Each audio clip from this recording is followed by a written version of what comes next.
Assalamualaikum warahmatullahi wabarakatuh. Apa kabar anak-anak ibu? Harapan ibu kita selalu dalam keadaan sehat dan dapat melaksanakan aktivitas kita sehari-hari dengan baik. Amin ya rabbal alamin. Jumpa lagi dengan saya Irma Dayanti SSI, guru mapel matematika kelas 12 AK dan AP. Baiklah anak ibu, kita lanjutkan materi kita hari ini, yaitu nilai-nilai stasioner. Baiklah anak ibu, kita mulai dengan pengertian nilai stasioner dan titik stasioner. Nilai X yang menyebabkan Fx mempunyai nilai stasioner adalah jika syaratnya F aksen X sama dengan 0. Dengan kata lain, turunan pertama fungsi Fx sama dengan 0. Nilai stasioner sering disebut sebagai nilai kritis, dan titik stasioner disebut sebagai titik kritis. Bisa anak ibu amati pada diagram di samping, terdapat titik stasioner pada titik A pada sumbu X dan FA pada sumbu Y. Dengan kata lain, pasangan titik stasionernya adalah A, FA. Sementara fungsinya adalah Y sama dengan Fx. Baiklah anak ibu, kita lanjutkan dengan jenis-jenis nilai stasioner. Perhatikan gambar di samping anak ibu. Jika X lebih kecil dari A, maka F aksen X-nya juga lebih kecil dari A. Disebutlah dia kurva turun atau negatif. Jika X sama dengan A, maka F aksen X-nya sama dengan 0, disebut sebagai titik minimum. Sementara jika X lebih besar dari A, maka F aksen X juga lebih besar dari A, disebut sebagai kurva negatif atau positif. Fungsi F mempunyai nilai balik minimum pada fungsi FA. Nah, pada gambar di samping kelihatan anak ibu. Nah, sekarang kita lanjutkan dengan gambar yang di bawahnya. Jika X lebih kecil dari A, maka F aksen X-nya lebih besar dari 0. Kita lihat pada kurva, dia adalah kurva naik atau positif. Sementara jika X sama dengan A, maka F aksen X-nya sama dengan 0, disebut sebagai titik maksimumnya karena kurva terbuka ke bawah. Kemudian jika X lebih besar dari A, maka F aksen X-nya lebih kecil dari 0, atau dengan kata lain kurva turun, yang disebut juga dengan kurva negatif. Fungsi F mempunyai nilai balik maksimum pada FA. Bagaimana nak ibu? Ibu harapkan kalian bisa memahami jenis-jenis nilai stasioner tersebut. Ya, berikut jika anak ibu perhatikan pada gambar slide di layar, pada gambar di samping kelihatan jika X lebih kecil dari A, maka F aksen X-nya lebih besar dari 0, disebut juga dengan positif. Sementara jika X sama dengan A, maka F aksen X-nya sama dengan 0. Dan jika X lebih besar dari A, maka F aksen X-nya lebih besar dari 0 atau disebut dengan positif. Maka fungsi F mempunyai nilai belok horizontal pada FA. Nah, Untuk gambar yang di bawahnya, perhatikan kembali anak ibu, jika X lebih kecil dari A, maka F aksen X lebih kecil dari 0 yang disebut dengan negatif. Dan jika X sama dengan A, maka F aksen X sama dengan 0. Dan jika X lebih besar dari A, maka F aksen X-nya lebih besar dari 0, disebut juga dengan negatif, dan fungsi F mempunyai nilai belok horizontal pada FA. Oke, anak ibu, kita lanjutkan. Ya, baiklah anak ibu, untuk memahami perumusan tentang nilai-nilai stasioner pada rumusan yang di atas, kita ambil sebagai contoh, diketahui fungsi f(x) sama dengan 2x pangkat 3 ditambah 3x kuadrat dikurang 12x tambah 4. Pertanyaannya adalah, tentukan nilai-nilai stasionernya. Dan yang kedua, yang B, jenis-jenis stasioner. Baiklah anak ibu, sama-sama kita jawab. Kita mulai dari nilai-nilai stasionernya. Pada perumusan di atas, syarat stasioner adalah F aksen X-nya sama dengan 0.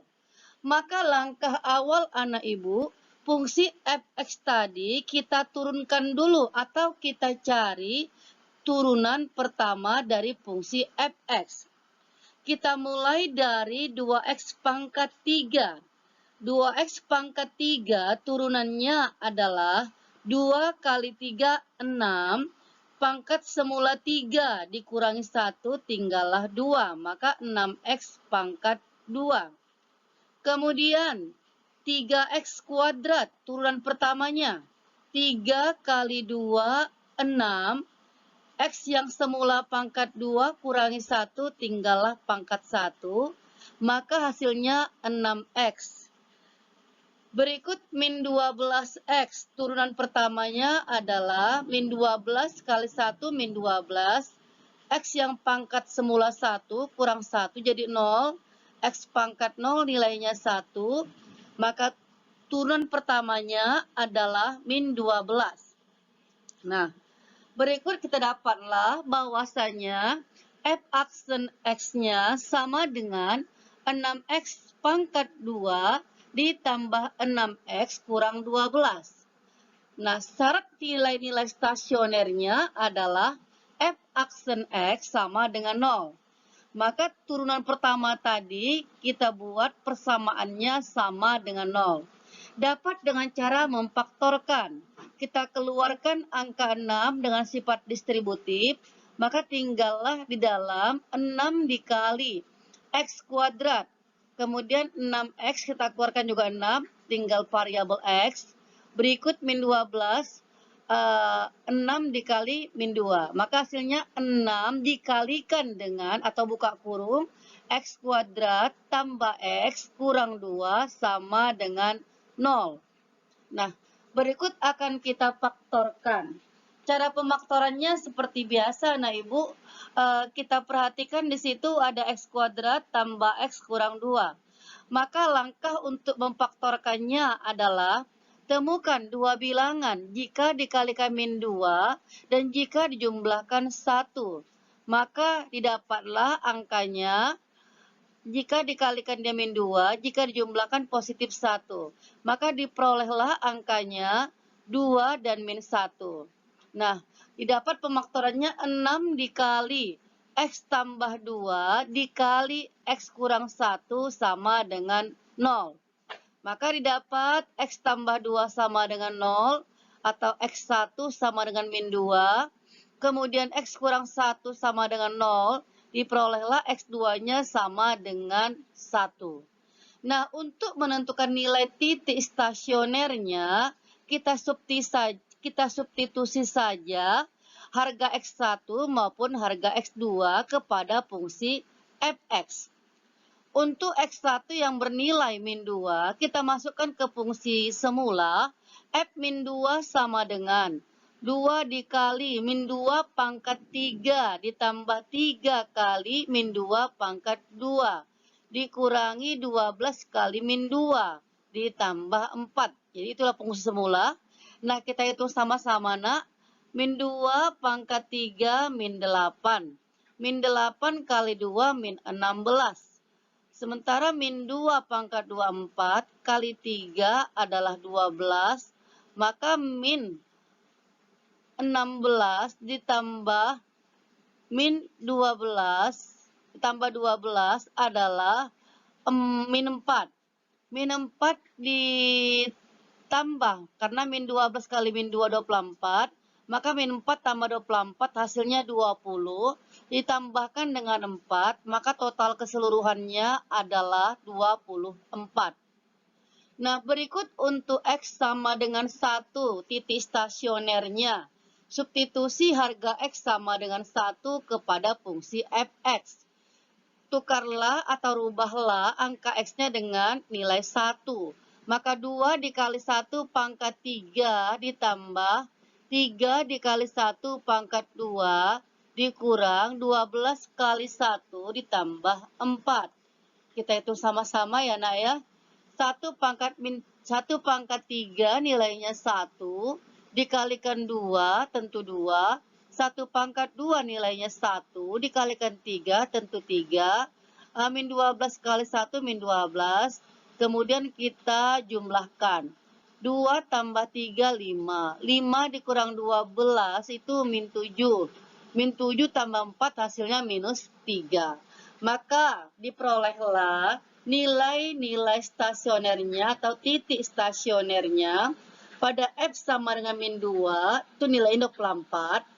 Sementara pada X sama dengan 1 atau F1 itu nilainya adalah minus 3.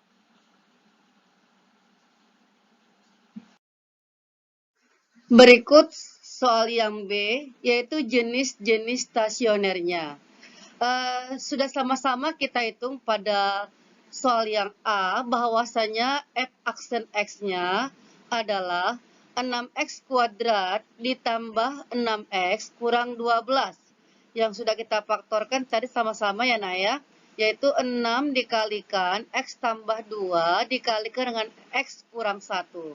Diperolehlah titik X-nya yaitu min 2 dan 1. Nah, di sini kita akan menentukan jenis stasionernya. Untuk X sama dengan min 2, tadi kita peroleh F aksen X-nya adalah 24. Artinya 24 itu lebih besar dari 0. Maka F aksen X-nya bernilai positif. Jadi untuk X sama dengan min 2, F aksen X-nya itu sama dengan 0. Jadi terletak pada kurva, kita perhatikan pada grafik di atas, nak. Di situ nilainya X terletak antara min 2 dan 1. Di mana F aksen X yang lebih kecil dari 0. Lebih kecil dari 0, di situ bernilai negatif. Nah, didapatlah tadi F min 2 sama dengan 24, itu merupakan nilai balik maksimum. Pada saat dia X sama dengan min 2, itu nilai stasionernya 24 merupakan nilai balik maksimum. Nah, kita perhatikan untuk X lebih besar dari min 2 atau lebih kecil dari 1, yang F aksen X-nya lebih kecil dari 0 atau negatif, maka itu adalah nilai X sama dengan 1. Tadi kita dapat X sama dengan 1, itu nilai F aksen X-nya bernilai 0, di mana X lebih besar dari 1, maka F aksen X-nya adalah lebih besar dari 0 atau bernilai positif. Maka didapat jugalah F min 2 yang bernilai 24 merupakan juga nilai balik minimum. Bagaimana, nak Ibu? Ya, walaupun materi kita semakin lama semakin rumit, Harapan Ibu, kalian belajar dengan baik, memahaminya, dan tetap semangat dalam melaksanakan pembelajaran walaupun secara daring. Demikianlah anak ibu pembelajaran kita pada pagi hari ini. Harapan ibu semoga bermanfaat, tetap semangat dalam pembelajaran, dan jangan lupa jaga kesehatan. Wassalamualaikum warahmatullahi wabarakatuh.